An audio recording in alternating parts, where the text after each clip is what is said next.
Hello guys, assalamu alaikum. This is me SK Abdul Ahad and welcome to my another vlog. তো guys আজকের ব্লগটি একটি interesting blog এবং একটি sad blog. কেন ইন্টারেস্টিং হলো, আমরা এখন যাচ্ছি আমাদের ওই যে গত কুরবানিদের পরে যে আপনি একটা ভিডিও দেখছিলেন, আমরা দুইটা গরু পালতে দিয়েছিলাম। তো সেগুলোর ভিতরে একটার বেবি হবে। তো সেদিক দিয়ে হলো একটি খুশির ব্লগ, এবং স্যাড হলো আপনাদেরকে আমি কুরবানির ব্লগটা দিতে পারলাম না। আমি ওটা অনেক কষ্ট করে এডিটিং করে অনেক সুন্দর করে সাজিয়েছি, কিন্তু শেষ পর্যন্ত কী কারণে জানি আমার পুরো ভিডিও ডিলিট হয়ে গেছে। আমি কোনো ফাইলেও পাইনি, সেই ভিডিও কোনো জায়গায় পাইনি। ভাই আমার পুরা মাথা নষ্ট। তাই আজকে ঈদের তৃতীয় দিন আমি কথা বলতেছি, তৃতীয় বা চতুর্থ দিন মনে হয়। আমার ভাই মন পুরা খারাপ, আমি কিছু বলতেও পারছি না। তাই বললাম যে এই মন খারাপ নিয়ে তার একটা গরু ভিডিও করি। আর এই গরুর ভিডিওর সময় আমি অনেক হাটে যেতে পারি নাই। তো আজকে আমার সাথে আছে মুহিব। আবার আমাদের আরেকটা সমস্যা হয়েছে, আমরা আরেকটা ভিডিও করছিলাম হলো জুস চ্যালেঞ্জ, সেটাও নষ্ট হয়ে গেছে। সেটা আমি কিছু কিছু ক্লিপ দিয়ে দিব পরের ভিডিওতে বা শর্টসে। ওটা কিছু কিছু ক্লিপ আছে। আমার যে ক্যামেরাম্যান আছে এই যে মুহিব, এবারে কী করছে, একটা টিপ দেয় না, ভিডিও চলছে কিন্তু চালুই করেন। এখন ওটি কি আর পামু মিয়া? এখন কয়বার এক চ্যালেঞ্জ করা যায়? তাই ওটা লস প্রজেক্টে দিয়ে বাদ দিয়ে দিছি। তা আসেন আমরা যাই। এই যে আমরা খামারে আইছি, এই দুইটাই আছে। উনি গরিব মানুষ না, দুইটাই আছে। এটার পেটে 2-3 বার আসতে নিয়েও আসে নাই, এই লালটার। এই সাদাটার পেটে রানিং বাচ্চা, বুঝছেন?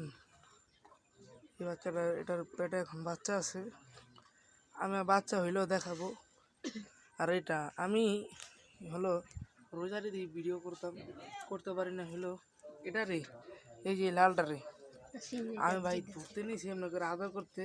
এ দেখেন রশিটা কত বড়, এমনি টান দিতে নিয়েছি, একটা রশি খুললা ভাই বাইরে হয়ে গেছে।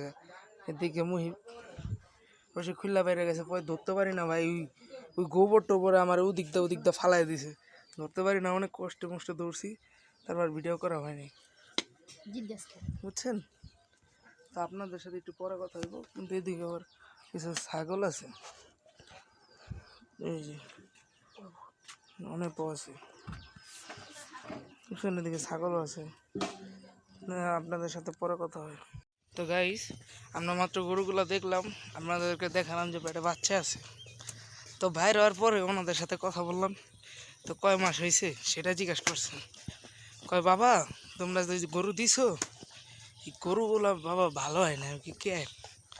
তারপর আমার কয় কি যে গরুগুলো ভালো হয় না বলতে, দোনোটারে 4-5 বার বাচ্চা হইব অবস্থা। আমাকে বলাই না, দোনোটারে বাচ্চা নষ্ট হয়ে যায়, হয় না। মানে দোনোটাই বন্দা হিজলা, এক কথায় যা বলা যায়।